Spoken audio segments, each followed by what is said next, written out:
ప్రజల మనోభావాలను గౌరవించిన మహానుభావుడు రాహుల్ గాంధీ గారు. అటువంటి రాహుల్ గాంధీ గారిని శ్రీమతి ఇందిరాగాంధీ గారి మనవడు, రాజీవ్ గాంధీ గారి, సోనియా గాంధీ గారి కొడుకు రాహుల్ గాంధీ గారిని ప్రధానమంత్రి చేసే దాంట్లో ఈ మహబాద్ పార్లమెంటు ఓటుని, పార్లమెంటు సభ్యుడిని మంచి మెజార్టీతో మీరు ముందుగా గెలిపించాలని కోరుకుంటూ, ఏదైతే గడిచిన 10 సంవత్సరాల్లో ఈ రాష్ట్రానికి ముఖ్యమంత్రిగా పనిచేసిన కల్వకుంట్ల చంద్రశేఖరరావు గారు ఈ మధ్య ఒక మీటింగ్లో చాలా అవాక్కులు చవాకులు పేలుతున్నారు.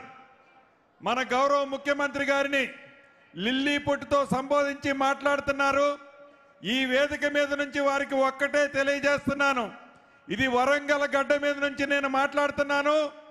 వరంగల్ మిరపకాయ అంటే ఏంటో నీకు తెలుసు, ఈ మిరపకాయ కారం ఎలా ఉంటుందో నీకు తెలుసు. సమయం వచ్చినప్పుడు, సందర్భం వచ్చినప్పుడు ఈ మిరపకాయ ఎక్కడ పెట్టాలో మా నాయకుడు రేవంత్ రెడ్డి గారికి తెలుసు. తప్పకుండా చెప్పకూడు తినే టైము దగ్గరలోనే ఉంది. నోరు అదుపులో పెట్టుకొని మాట్లాడాలని ఈ వేదిక మీద నుంచి ఛాలెంజ్ ఇస్తున్నాను. అంతేకాదు, ఆనాడు ఫోన్ ట్యాప్ చేసి మా వేదిక మీద ఉన్న ముఖ్య నాయకులే కాదు, వేదిక ముందున్న వేలాది మంది మీ అందరి ఫోన్ ట్యాపులు కూడా చేసిన ప్రబుద్ధుడు. ఆ ప్రబుద్ధుడు చిట్ట చివరికి మీరు మీ బిడ్డతో మాట్లాడినా, మీ భార్యతో మాట్లాడినా, మీ స్నేహితుడితో మాట్లాడినా మనిషి స్వేచ్ఛను హరించిన దౌర్భాగ్య ప్రభుత్వం గత ప్రభుత్వం. దాంట్లో ఒక్క కల్వకుంట్ల చంద్రశేఖరరావు గారే కాదు, ఆనాడు దాంట్లో పాలు పంచుకున్న ప్రతి ఒక్కరికి భవిష్యత్తులో శిక్ష తప్పదు. ఏదైతే కేంద్రంలో అధికారంలో ఉన్న జాతీయ పార్టీ అని చెప్పుకుంటున్న బీజేపీ పార్టీ, ఆ పార్టీకి అధ్యక్షుడిగా ఈ రాష్ట్రంలో ఉన్న కిషన్ రెడ్డి గారు నిన్నగాక మొన్న అంటున్నారు, తెలంగాణ రాష్ట్రానికి 10 లక్షల కోట్లు ఇచ్చామంటున్నారు. అయ్యా కిషన్ రెడ్డి గారు, తెలంగాణ రాష్ట్రానికి 10 కోట్లు, మీ 10 లక్షల కోట్లు మీరేమన్నా బిచ్చమిచ్చారా? మీరేమన్నా అదనంగా ఇచ్చారా? తెలంగాణ రాష్ట్రంలో ఎన్ని లక్షల కోట్లు కేంద్ర ప్రభుత్వానికి శిస్తు రూపంలో కట్టిందో ఒక్కసారి మీరు ఆలోచించండి.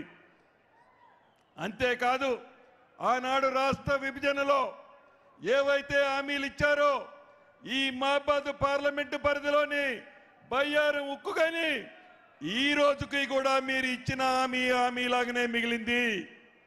అంతేకాదు, వరంగల్లో ఉన్న రైల్వే కోచ్ని ఇస్తామని చెప్పారు, అది అంతే ఉంది.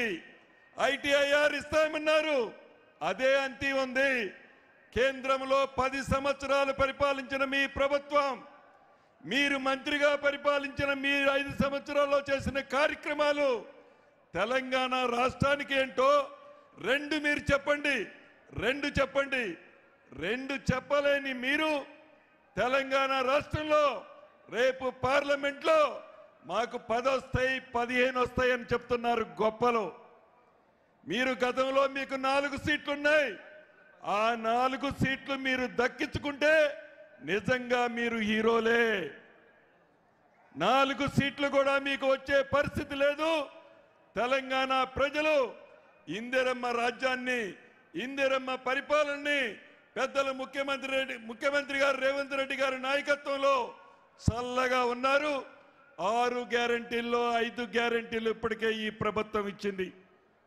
భవిష్యత్తులో వచ్చే ఎన్నికల్లో తప్పకుండా మీ అమూల్యమైన ఓటు హస్తం గుర్తు మీదకి వేయాల్సిన అవసరం ఉంది. ఇంకొక విషయం చెప్పి ముగిస్తాను. గత ముఖ్యమంత్రి కల్వకుంట్ల చంద్రశేఖరరావు గారు అంటున్నారు, 20 మంది ఎమ్మెల్యేలు కాంగ్రెస్ పార్టీలో ఉన్నాళ్ళు మాకు టచ్లో ఉన్నారని చెప్తున్నారు. కాంగ్రెస్ పార్టీలో ఉన్న మంత్రులు మాకు టచ్లో ఉన్నారని ఏది హాల్లో కూర్చొని పోరంబోకులు మాటలు మాట్లాడుకుంటూ కాంగ్రెస్ పార్టీలో ఉన్న ముఖ్యమంత్రి గారట బీజేపీలోకి పోతారట, శ్రీనివాసరెడ్డి గారట బీఆర్ఎస్ పార్టీలో